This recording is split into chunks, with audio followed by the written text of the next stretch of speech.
J'arrive de mes salines à l'Orignal pour préparation de mon territoire de chasse pour 2025. Quelle source d'informations importantes que j'ai recueillies avec les caméras qui ont passé tout l'hiver dans le bois. Je vous le dis, c'est incroyable.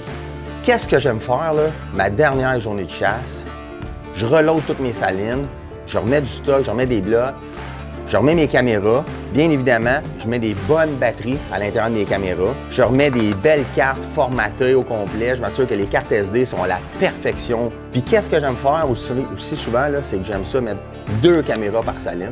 Si jamais j'ai une caméra qui arrête de fonctionner, batterie, etc., problème technique d'une caméra, on le sait que c'est de l'électronique. Donc souvent, ça arrête de marcher. On ne sait pas pourquoi, mais ça ne marche pas. Super important, là, quand vous laissez des caméras là, pour l'hiver, de penser au soleil, OK?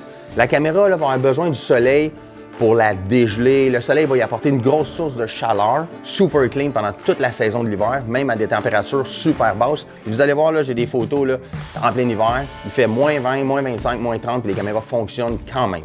L'information recueillie, là, regardez-moi ça, là.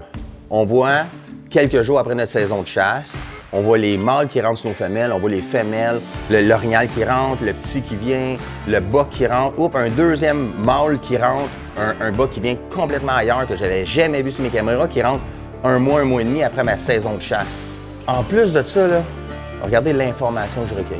Des loups, des lynx, des intrus, des chasseurs qui sont pas supposés d'être là, ça fait partie de la game. En plus des gibiers, ma caméra, elle sert à savoir qu'est-ce qui se passe avec mes blocs de sel. Comme là, ici, on voit 3 blocs de sel. Qu'est-ce qui arrive? Un ours en fait tomber 2 sur 3. Fait que je vais changer mon positionnement du bloc sur mon arbre. Je vais m'arranger pour sécuriser mieux mes blocs pour la saison prochaine. Au lieu d'enlever les caméras en fin de saison, les remettre dans votre garde-robe, dans votre tiroir, laissez-les là. Ça vous coûte un set de batterie. En plus de ça, l'information qu'il va y avoir sur la caméra, à la fonte des neiges. Avant que nous, on arrive à la fin mai, début juin, l'information qui va se produire là, du mois de mars, tout le mois d'avril, tout le mois de mai, là, regardez ça, on voit les bois qui commencent à pousser sur nos mâles. On est capable de savoir nos individus, où est-ce qu'ils sont, qu'est-ce qui se mange, qu'est-ce qui arrive, qui reste dans le territoire. Pour les gens qui ont des petits territoires, qui est encore là, on est capable de les localiser, de les identifier. Je vous le dis, l'information que ces petites caméras-là vous apportent là, est hyper précieuse. C'est gratuit, là. Puis c'est de l'information que j'avais pas. J'étais allé faire mes salines, j'allais mettre mes caméras et j'ai recueilli de l'information complètement gratuite. Essayez ça, donnez-moi-en des nouvelles.